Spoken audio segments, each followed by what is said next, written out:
Miss Judy. Mabuti! What's your name?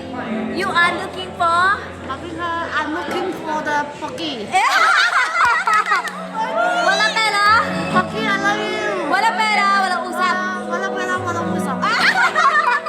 O, sa mga Pinoy dyan na naghahanap ng Chinese. Yeah. Available si Miss Judy. Oh, yan. Pero ang sabi niya, wala pera, walang usap lang.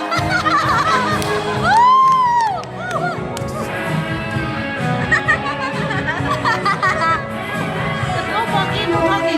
What? Pogi? No Pocky, no Pocky. Ano ba yan? Mataas yung standard niya guys. Kailangan pogi. Kailangan pera. Yes. No pera, no usap. Tagak. No Pocky, Miss no Jody, rock and roll. Rock and roll.